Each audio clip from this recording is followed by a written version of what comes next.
There is a quiet force in wine that never steps foot in the vineyard, and yet it changes everything. It doesn't grow on a vine, and it doesn't ferment in a tank. In fact, it comes into play after the wine is made, but before it ever reaches the bottle. It's not the grape, it's the barrel.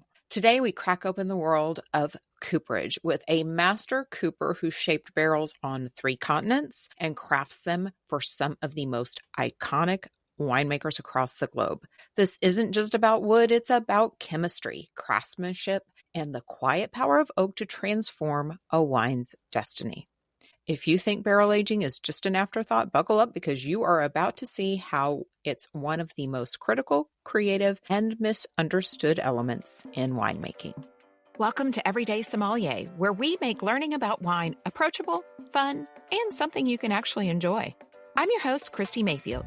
Think of me as your sommelier next door, here to help you cut through the complexity so you can enjoy every glass with confidence and learn wine your way.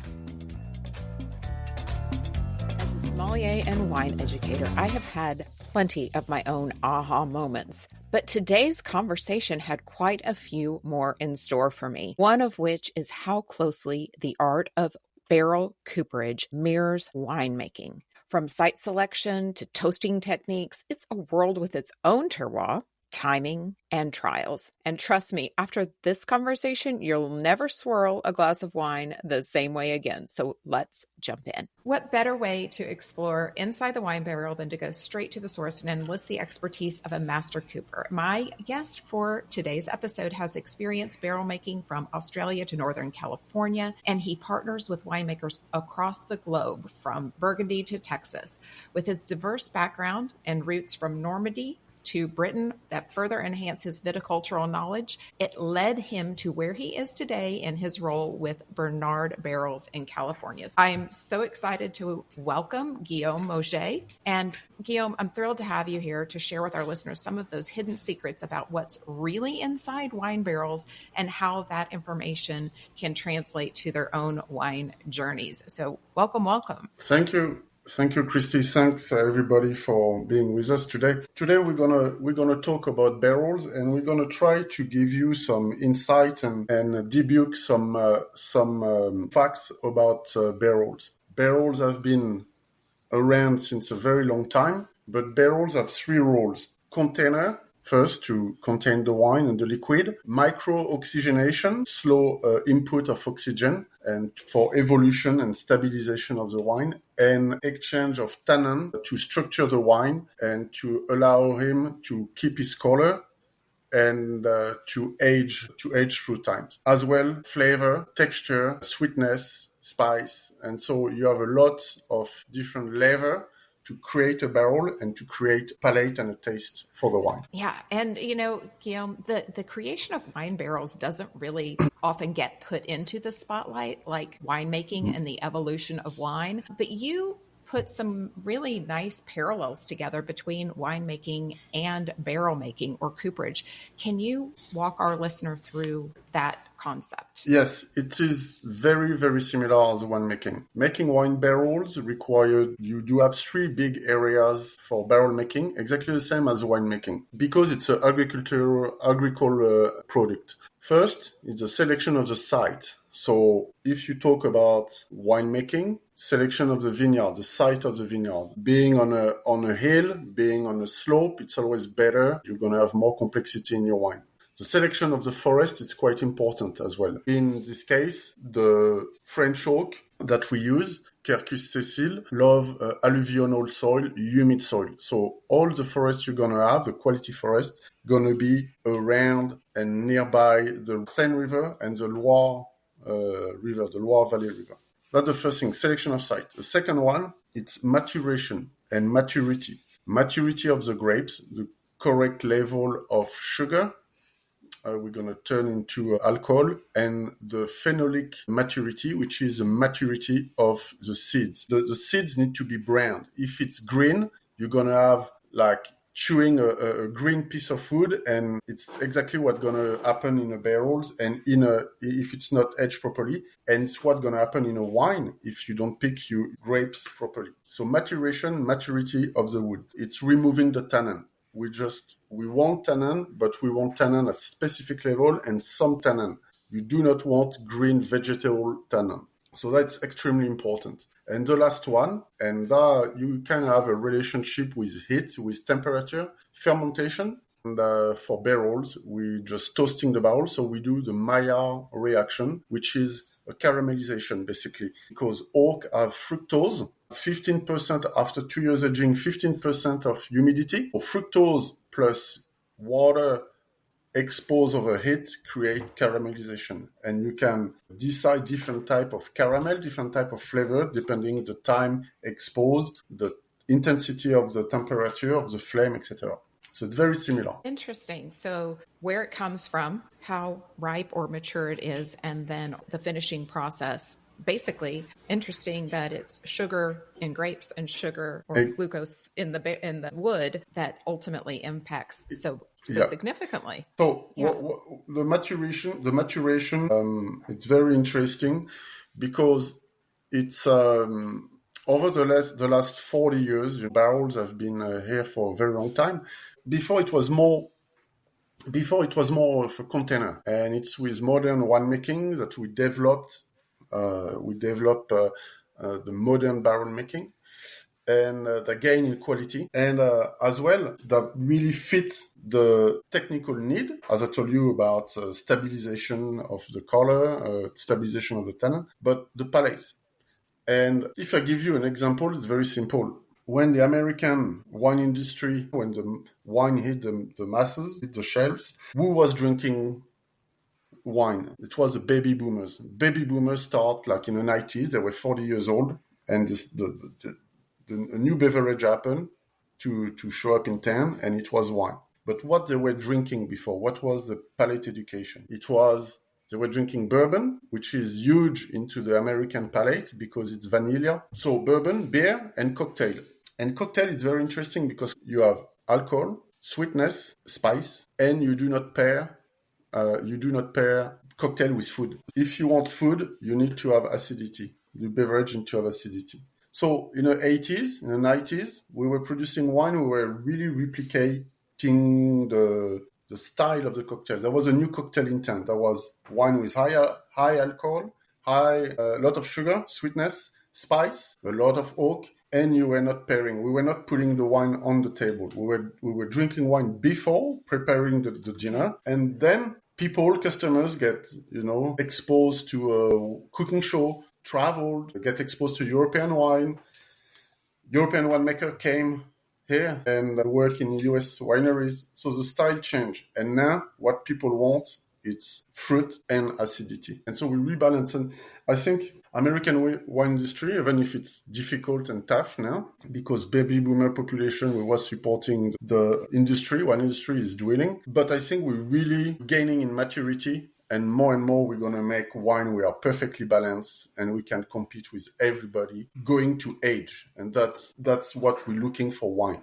We want wine need to age. A very interesting reference to, I think you called it the cocktail culture on a recent interview you had on Inside Winemaking podcast. And I love that reference. And even as a wine educator, that's not really a reference point I have been exposed to as to how we got to those big, packed with a punch, high tannin, high alcohol reds and big, full, round, kind of explosive white wines. Yep. So thank you. That's such an insightful view. And I hope we can get back to kind of the future of where that's all going here in a moment. But several times you talked about aging and maturation. And, we talk about that with wine all the time, maturing wine, aging wine. But we don't really talk about that as far as the wine barrels themselves. Can you explain how important maturation is in barrels and kind of where that takes place in the creation, whether it's straight out of the forest to maturing or where do barrels mature? Why does that matter? It's strategically important because the last 40 years, we as I told you, we had the three parameters for quality: site selection, maturation of food, and toasting. Barrel makers, the last 30 years, have been making huge effort in selecting the correct forest and be able to replicate. That's one of the big difference with winemaking. It's when you cut the forest to have exactly the same lot, the same forest, the same parcel. You need to wait 6 generations. You need to wait 150 years at least. But maturation toast, we did a lot of try consistency, try to replicate always the same toast, industrialization of the toast. But the subject we really left behind was maturation. And maturation is extremely important because in a wine, you have to imagine the cell of the wood, and the cell of the wood have a layer of hemicellulose. And on this cell is attached the tannin. So you're going to have 3 sizes of tannin. The big tannin, they're going to give you vegetal and bitter taste. The second one, medium size, it's going to give you structure. And that's what you're going to play with, really. And the small one, it's going to give you integration. Integration, it's when you're drinking the wine and the wine have been aged in barrels, but you cannot feel the difference between the wine and the barrels. You don't have a hump. You don't have a step. It's perfectly integrated. And these 3 tannin have a layer on the top of them of lignin, and it's encased. You cannot remove the tannin until you break down this top layer, and you have different way to remove that. So the first one, you're going to use a fungus. You're going to develop a fungus with naturally in the air. It's the fungus, white rot fungus, Persicae versicolor, the Latin name. And that's naturally present in air. It's what degrades the wood in a forest. And so we're going to age for 2 years. And this fungus is going to break down the top layer of lignin, and the rain going to wash the tannin. So these are matured outside, completely exposed to the elements. Completely naturally. We do not spray any fungus. We do not inoculate. It's outside. And we give, on the top of that, mechanically, when the wood arrives, is around 74-75% humidity. And mechanically, to process it, I need 15% humidity. So I need to drop around 60% of the humidity of the wood. So what I do, I create a palette, I stack the wood in a certain way, where I got layers, and the layers have a gap.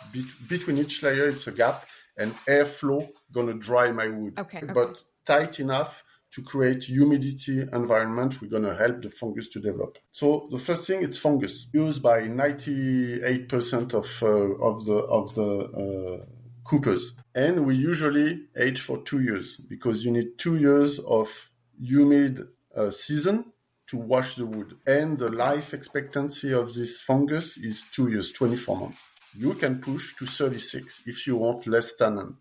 So if you have a wine full of fruit, you want a fruity wine, red fruit, express the fruity wine, or the fruit in a wine, you're going to usually go for 36 months aging. That's the first way. The second way, it's we use the UV light of the sun. So we stack the palette, we stack the wood on a different way, only with a 4 side. The palette is completely hollow inside, and the sun gonna touch all the wood, and that's called photo-oxidation. And the photon of the light break down the lignin. And this system have a lot of advantage. You do not need, like the fungus, specific temperature for the fungus to develop.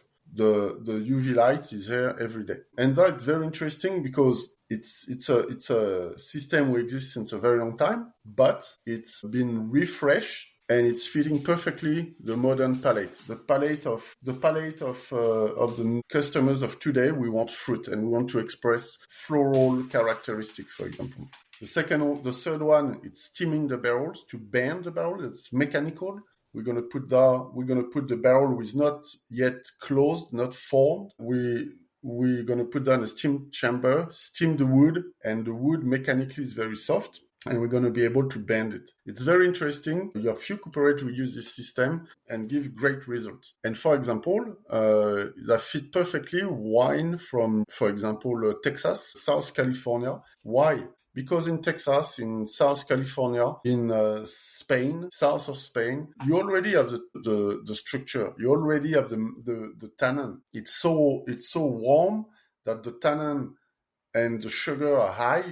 You don't need another layer of structure. What you need, it saves the acidity So not having a barrel will impact too much the wine, and something we're going to lift the fruit. So this system, photo-oxidation and steam, is very interesting. We're doing research on a fourth process, and that have been used in a navy, actually, in a shipyard, drying wood. In carpentry as well, you just submerge the wood into water, and you're creating an osmosis, and the tannin have been extracted of the wood, sap and tannin. And so because the palate is changing, people want less impacting barrels, we're going to use this system. And one of the big advantage could be, we hope, that could accelerate the aging. And in this case, reduce the price of the barrels, because barrels now is quite expensive, and you adding to $7 per bottles as a cost just to cover the barrels. So Wow. It will be very interesting to if we can find a way to reduce this time and this price. It's great to see that something so traditional as barrel making is still going through a kind of a genesis of innovation. But I want to tap into the element of tannins, because they are difficult to understand. I mean, they're in the grape seeds, they're in the stems, they're in the skins. But, you know, you've tapped into elements of barrels themselves and tannins in the barrels. Putting that together, can you educate the listener on, of course, how does barrel fermentation or barrel aging and the type of wood influence tannins in the wine itself? So what is that reaction, and how does a barrel impact tannins that are naturally found in the grapes and in the wine? Okay, so to start, we need to understand what tannin does to the wine. The listener need to imagine a triangle on a sheet of paper, a triangle, and that's your wine, and you have three parameters to respect. You have alcohol, so sugar, alcohol, acidity, tannin. Okay, and you need to have a balanced wine. You need to have the dot in the middle. The right amount of tannin, the right amount of alcohol, and the right amount of acidity. If you from the nose, lot of tannin, lot of alcohol, but the acidity is gone. So you're gonna drink one glass and it's gonna be too rich. You know, it's like a chocolate without any sugar. It's too bitter. You know, it's like So the tannin of the wood gonna transfer the alcohol. Once you finish your fermentation, you're gonna barrel your wine. So what it does, the alcohol is a natural solvent and going to extract the tannin. And so you're going to reinforce, you're going to rebalance the wine. Imagine that before you have in your triangle, the dot is more towards alcohol and acidity, and you need to rebalance put the dot more in the center towards the tannin. But after, it's like everything, it's an ingredient for a recipe. Barrel is an ingredient for a recipe. It's exactly if you're preparing something, a dish, and you're not having any salt. Okay, and then you're putting the right amount of salt or the right amount of wood. You're gonna rebalance your dish. But if you're putting too much, it's gonna be too salty, and you need to be able to just use the correct barrels with the correct amount of aging. And that's what is changing now. It's the palate is reshifting, because we use in the past, for my palate, personal palate, it was way too much oak. Yeah, I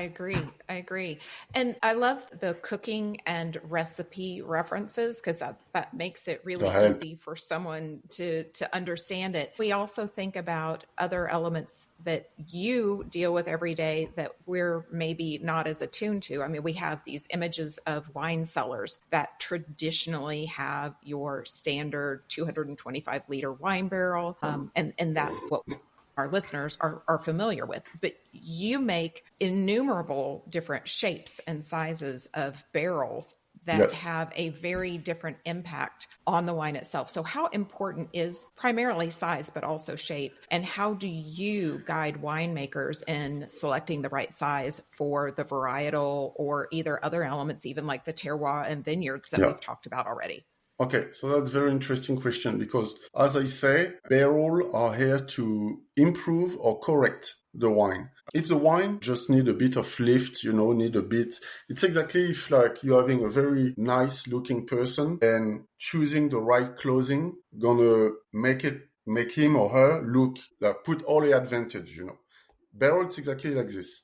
It's finding the right input the right amount of oak. So you improve or you correct. A wine, for example, I'm going to give you a very simple example. A young vineyard, let's say 3-4 years old vineyard, the roots didn't have the ability to go very, very deep yet. So every time that the roots cross a different layer of soil, you have different minerals, so you have different complexity in a wine. So it's why all vineyards have a lot of complexity and are usually well balanced. Young vineyard, the case is exactly actually in Texas, and a winemaker, Benedict Rhine, fantastic winemaker, was looking to try my barrels, Bernard barrels. And she told me, give me 2 barrels. Okay, Benedict, but again, what for? Because it's exactly like choosing a pair of shoes we're not adapted to the task, you know? You're not going running with heels and vice versa. So you need to understand what the winemaker wants, where you want to land, what's the fruit, what's the style, what's the soil, etc. So Benedict asked me 2 barrels, and she told me it's going to be a very young vineyard, second harvest, and Sangiovese. So Sangiovese, it's not a huge, it's more a red fruit, floral red fruit style. And because it's very young, don't have a lot of structure and do not have a lot of length. So you drink it and very quickly the flavor disappears. So I told her, look, I'm going to tell you aloud what I'm thinking and how I approach this wine. The quality of this Sangiovese, it's red fruit. You need to keep that. But because it's very light in structure, you cannot have a big barrels. So we're going to choose a barrel with lower level of tannin. So for me, for example, it's a chimney stacking where we use the UV light to remove tannin. Very delicate. Will not bring a lot of structure, but we're going to lift the fruit. And I told her, now we need to choose the extraction and the profile with the toast. The toast, it's exactly like cooking a steak. It's exactly the same. We're cooking wood like people cook steak. The tannin in the wood will be the blood in the meat. More you expose the tannin, the barrels through heat over time or intensity, more you're degrading the tannin, more you're more you're destroying the tannin. Exactly, if you're cooking a steak well done, you will not have any pink or blood left in the steak. It's exactly the same. Tannin help you to improve the structure, but as well help you to express acidity. And I said, look, I think your wine will not have too much tannin. We should select a barrel with low tannin, but with tannin still. And it's exactly cooking. And I said, what we should do, because it's going to be short, we should do a long light, so no flame, but extended over time. And it's exactly like cooking a slow cooked piece of meat. When it's you cooking toasting barrels, you can work on spice, texture like velvetiness, a slow cook piece of meat, when it's velvety, mushy, falling off the bone type of structure, you can apply that to barrels. And it's what we did, and that worked very well. So, for example, if I go to Napa, you have on a hill of Napa, inland, the village called Anguin, and it's an old volcano. So it's a volcanic soil, which is completely different soil than the valley. The valley, it's a riverbed. So volcanic soil gives usually a lot of structure. It's very tannic wine. So this wine in Anguin do not need a lot of structure. So they go very well. But because the vineyards are more established, are older, I choose a toast which can be a bit more impacting, medium plus. And as well, it's a style. American palate, love spice, love something round, a bit of sweetness. So medium plus is well adapted to this Napa wine. And the wine can handle it because the vineyard is old. So the relationship between you as the cooper and the winemaker is super important in the ultimate style. So yeah. I'd love to ask the flip side of what you just talked about. And what is like the worst decision a winemaker can make when it comes to selecting the barrels for their wine? Not being open mind and having a bias, and you're gonna be. I've been to wineries where they were very high-end wineries where they just work very well, are extremely precise into the site selection, into the varietal, into the rootstock, and exposure to the southwest, northwest, like it was around a hill, and all the different orientation towards the sun and exposure. And the guy is selecting each parcel in different tank, and he's very precise. But after he's taking only one type of barrels from one barrel maker, which is very impacting barrel maker. And you're like, why Why?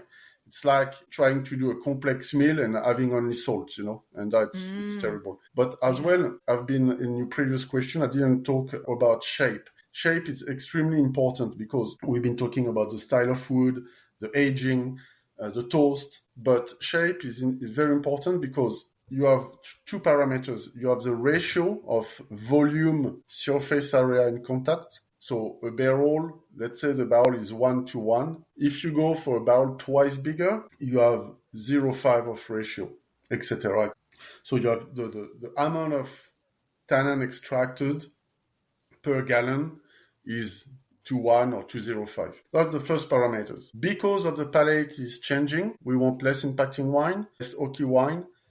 Bigger barrels are becoming more and more popular, and it's extremely exciting. But the second thing, we were talking about texture. When we produce wine, when we're making the wine, red and white, we have the cadaver of the yeast. Your fermentation is over, and the cadaver of the yeast settled in. That's called the lees. And the lees, in Burgundy, traditionally, in a white wine, it's a traditional winemaking, and it's what do the glory of Burgundian winemaking. We do a bâtonnage. A bâton, in French, is a stick. So we put a stick into the bunghole, and we shake a bit the lees, and we put the lees in suspension. And the contact of the wine with the lees gives this roundness, this butteriness. If you do a lot of bâtonnage, like some American, Californian Chardonnay winemaker have been doing way too much, you have extremely buttery Chardonnay. And the problem is not the barrels. The problem it's what's the palate, And in the US, usually we have a big pendulum. We go very extreme one way and really extreme the other way.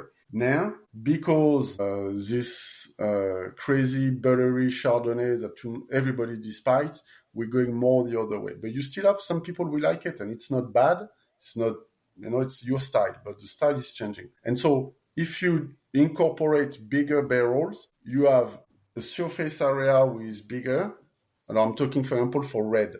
For example, a Syrah, we can be very spicy, like peppery, beautiful red fruit. If you have a big barrels, you have less oak impact, so you're gonna have you will not cover this beautiful flavor of white pepper, for example. But the lees, the weight because it's a bigger volume, you have a bigger weight, and the weight gonna push on the lees and gonna create a very gentle, round feeling in the mouth, a bit more randy.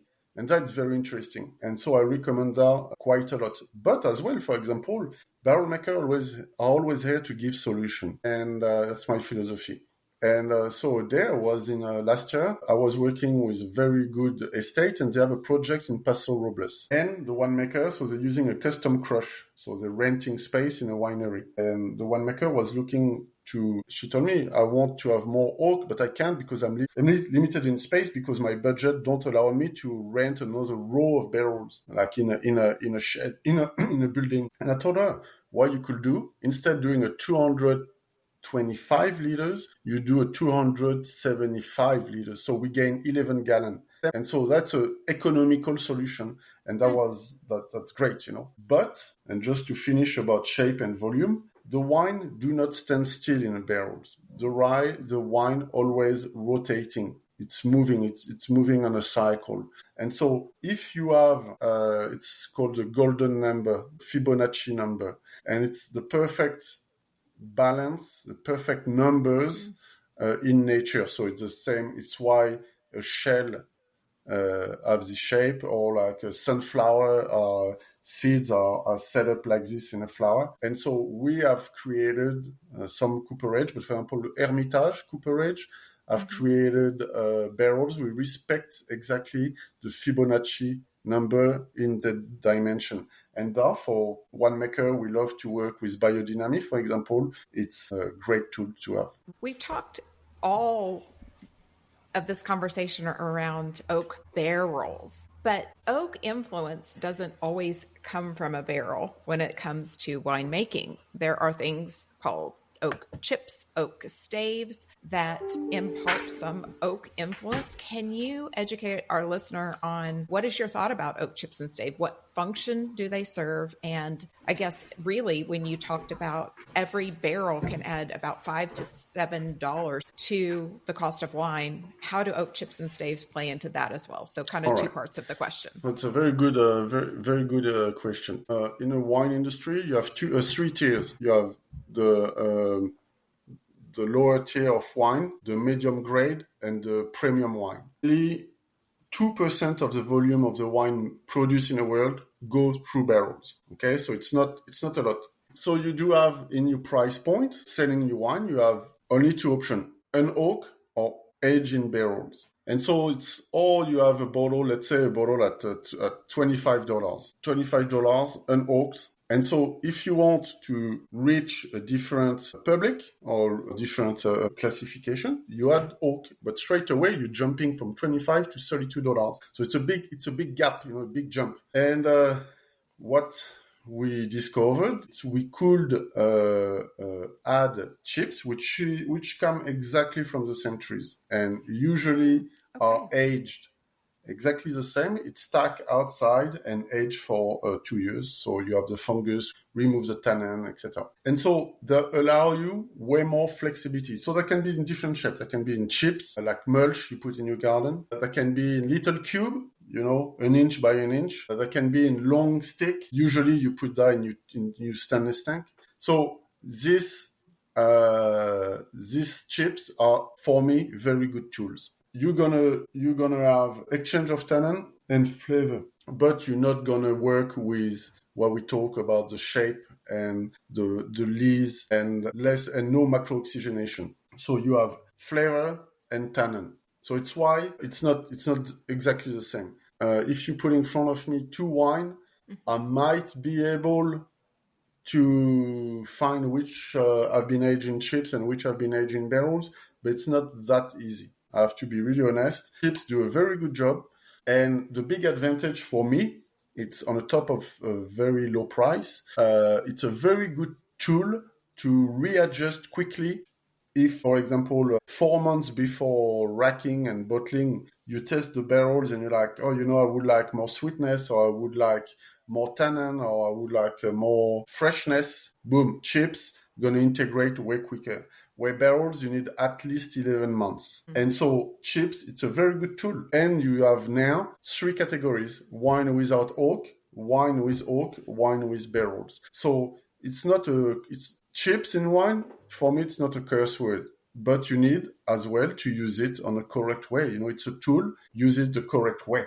Look, the ultra premium wine, nobody use chips. Everybody use barrels, but you have very correct wine. We are made with chips, and congratulations to them. Awesome. Well, I want to finish with one last question, and related to wine after fermentation and whatever post-fermentation processes the winemaker chooses, the wine still is somewhat flawed. Your triangle you described is the dot's not in the center. Can barrels truly improve the wine if it is flawed? Can they bring it back into something that is a good wine, a great wine? Yes. You have a saying that you're not going to win a horse race with a donkey. If you don't have good wine, you're not going to go really much anywhere.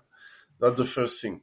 But you correcting, if the wine is a bit grippy, if the tannin are a bit grippy, if it's lacking a bit of complexity, if it's a bit disbanded, like the wine don't fit. Imagine you have to visualize in 3D what's happening in your mouth and the feeling you have. And if your wine is a bit too linear, or if the wine is a bit go in all direction, barrels, I like to say, frame it, give a structure. So that's very important. You frame the wine, you give direction to the wine. And after you just, you can add complexity. You will add complexity. But for example, if the wine is diluted, if it's been raining or too much irrigation, barrel not going to improve anything. You're going to cover with wood. After just covering with wood, it's not a bad thing. Just need to be done in good proportion. That's all. Yeah. So it's not the be all end all answer, but it can take a maybe an okay wine to maybe a good wine. Yeah. But time of maturity, if your wine is too green, you can cover the greenness with a good barrels. So you're gonna improve, but you're not gonna make a trophy wine with a wine we have issues.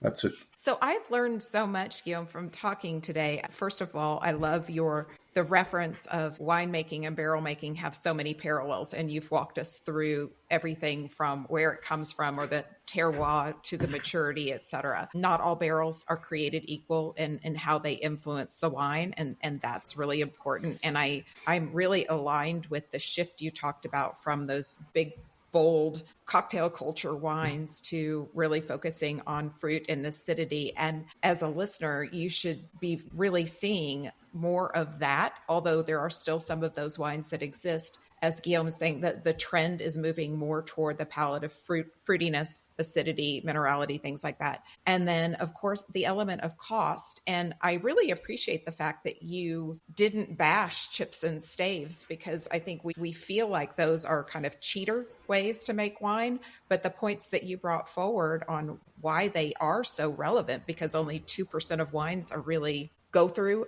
any kind of barrel fermentation or aging. I think when we talk about oaked wines, we're really more talking about those that have been influenced by chips or staves. So I have completely changed my perspective on that process thanks to your insights. So thank you for that. You're really welcome. But just to finish with the chips, we have in California a big issue. It's a smoke taint due to fires. And we're starting the fire season as we talk now. And if your grapes just before harvest have been impacted by smoke, by a nearby fire, chips is one of the way to act like a sponge. At certain level, you're not going to eradicate completely smoke taint if your wine have been soaking in smoke. But it's a very good tool. And thanks for the chips. Well, this has been a huge lesson. You have just taken us inside the barrel, deep inside the barrel, and taught us so much about the influence of barrels and all of the things that go behind it that I've never been exposed to before. So I can't thank you enough for that. It's been a true pleasure having you on the show today. Thank you. Thank you so much. That was great. I hope I educated a bit few people. You did. Thumbs up and cheers. Thank you, guys.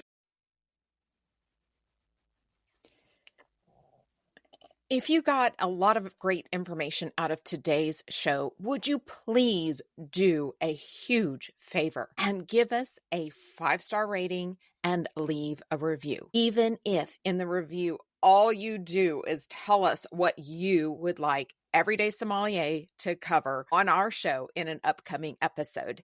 And don't forget to get on our insider list at wine-wize, wize.com. And with that newsletter subscription, you are going to receive a special document with some wine tips and tricks you can start implementing. On our show next week, we are going to be talking to one of the most creative vegan chefs around, the award-winning Amy McNutt. And it is going to transform the way you think of vegan food and wine forever. So keep sipping and cheers to learning wine your way.